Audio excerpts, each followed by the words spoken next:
지난길 증거 채택과 관련해서 간단하게 의견을 말씀드릴 기회를 좀 주십시오. 네, 하십시오. 네.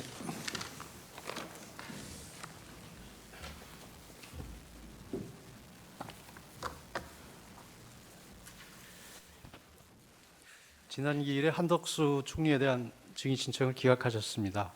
그런데 한덕수 총리는 국정의 2인자로서 비상계엄 선포를 위한 국무회의 당시 상황, 그리고 줄탄핵으로 인한 국정마비, 주요 예산 삭감, 정부 조정책 추진 법률의 발목 잡기, 위헌 입법과 국익침해 입법, 방탄 셀프 입법, 야당 대표에 대한 수사검사 및 감사원장 탄핵과 야당 대표 재판 판사에 대한 탄핵 협박과 좌표 찍기, 줄탄핵으로 인한 헌법재판소 업무 폭주와 헌법재판소 구성 방해 등 행정 및 사법 기능의 수행이 현저히 곤란한 경우를 초래한 상황 등 이번 비상계엄의 원인에 대해 누구보다 잘 알고 있습니다.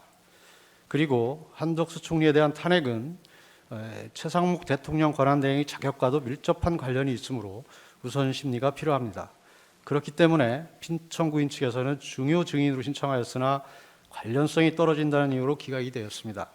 구체적 설명이 없기 때문에 어떻게 관련성이 떨어진다는 것인지 저희는 알 수는 없습니다. 그리고 투표인 명부와 실제 투표자 수 일치 여부 검증은 부정선거를 둘러싼 각종 의혹을 해소할 수 있는 가장 효과적인 방법임에도 이유 없다는 이유로 기각되었습니다. 그 이유도 잘 모르겠습니다.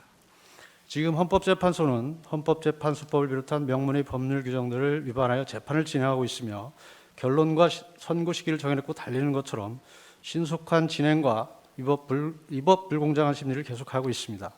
이 사건 탄핵 심판은 대통령에 대한 파면 여부를 결정하는 중요한 사건입니다. 그동안 누차 저희들이 말씀드렸듯이 단심입니다. 대통령은 국민의 총의를 모은 국민투표에 선출된 최고 헌법기관으로 민주적 정당성이 가장 큰 자리입니다.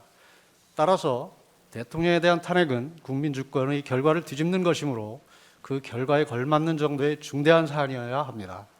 빠른 결정보다는 신속하고도 공정한 심리, 정확하고도 정치적 중립성을 견지한 심리가 무엇보다도 중요하며 그 결정에 대해 국민들이 신뢰할 수 있어야만 헌법재판소의 존재의 의의가 있다 할 것입니다.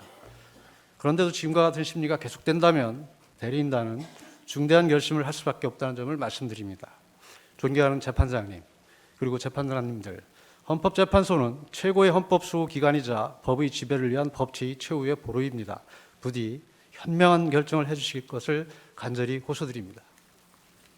예, 논의해 보겠습니다. 조태용 증인 나오십시오.